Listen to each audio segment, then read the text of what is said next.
It is June 27th, and I am doing some inventory on my Jeep YJ restoration, and I have door seals, and I have headlight Euro cages, interior door handles, hood bumpers, seat belts, drivers and passenger side, brackets, polish for the windows, some lights. Let's see, various things in this box, some floor plugs, windshield hinge bracket. I've already taken those out of there. Wiper arms are still in there. Anyway, I have so much stuff to put on the Jeep that I've lost track of what all I have. So what I'm doing is taking inventory of what I have so I can make a plan on what needs to go first, but basically doing some installation triage. Interior door handle, hood lock, interior rear view mirror. See, a lot of these things I don't need. These are the bumperettes for the back end. A lot of these things I don't need immediately, so I want to just do the things that I do need. Some door posts. So anyway, made a bit of progress since the last video. I have the dashboard in place. It's not screwed in tight, but I've got it in position. It's not going to back off if I can help it, because I have installed the new steering wheel, which wasn't too bad. It's a aftermarket steering wheel, and I was really pleased with it. Had to buy an installation kit because most of the steering wheels do not come ready to fit a specific vehicle. You buy a installation kit for your specific vehicle. There's some screws I painted yesterday. Get ready to install these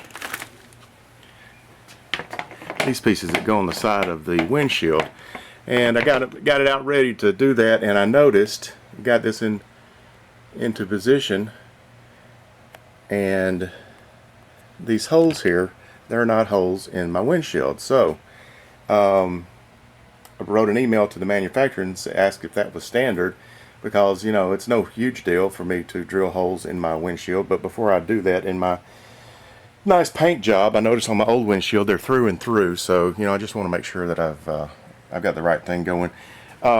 Just a few tips for folks who want to install new speakers. That dash really has to come off to do it right. The cones, I don't know if you can see it real well here, but the cones on my new speakers they're raised from the surface maybe an eighth of an inch. So I don't want the cone resting on that grill.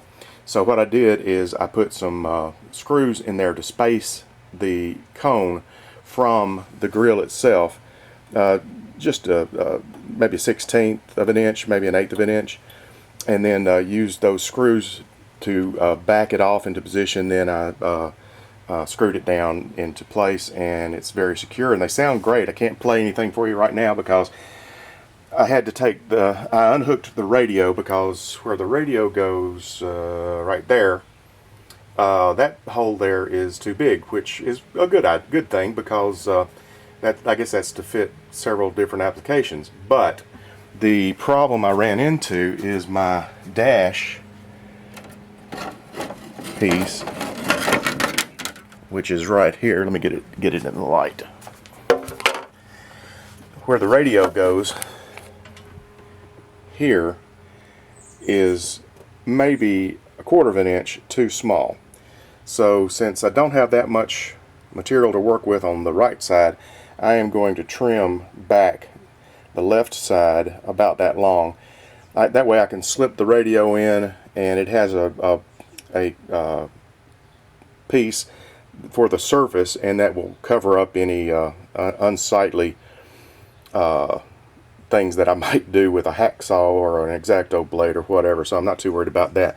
My old dash pieces cleaned up pretty nicely. I'm going to actually paint them just to make sure that they look really nice. My dash pad that my wife bought me looks really good. I put some Armor All on it, and it's ready to go back into position.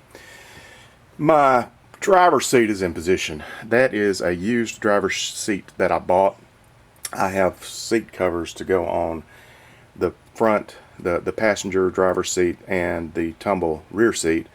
That is a console that my wife bought me for Christmas probably 8 years ago.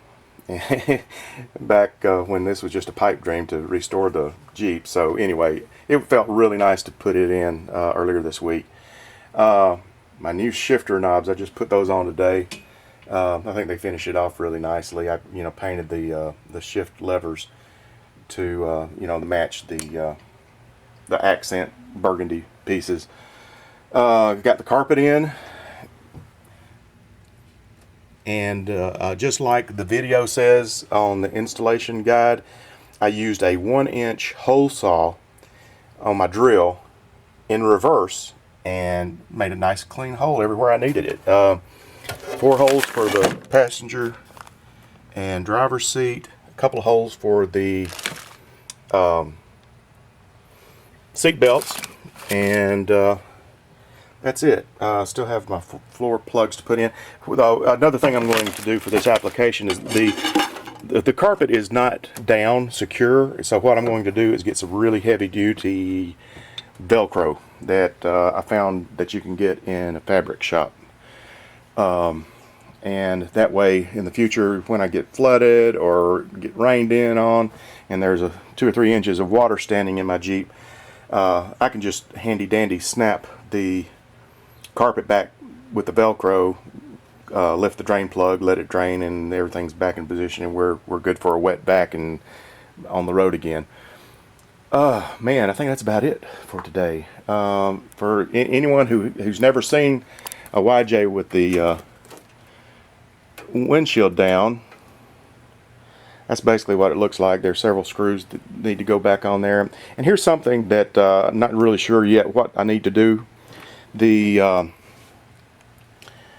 seal, the cowl seal in between the windshield and the dash, you see how thick that is.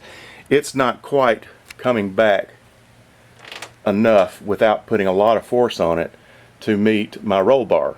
I know there's some room for adjustment here and there, but if anybody's ever gone through that, please drop me an email. I'd like to know and learn from others' experience.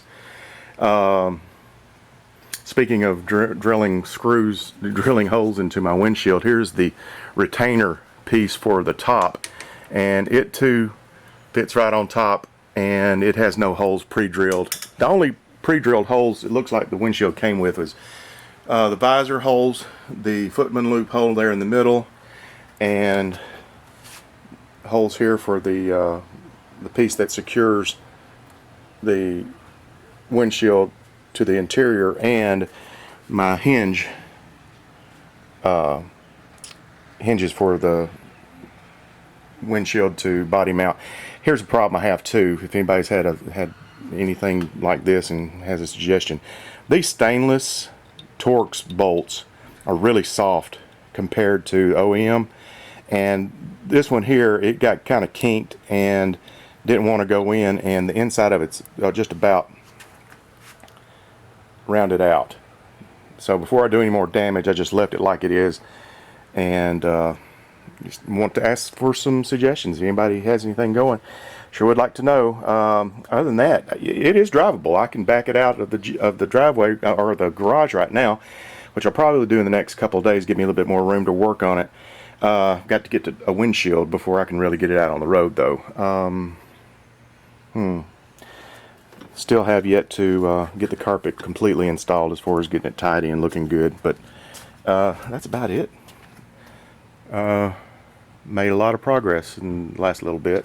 Sure was nice to be able to open the garage doors and work on this. The wintertime really slowed me down. So that's it for today, and hope to be posting something new and hopefully interesting. Maybe have some questions for someone to help me out with. So thanks for watching.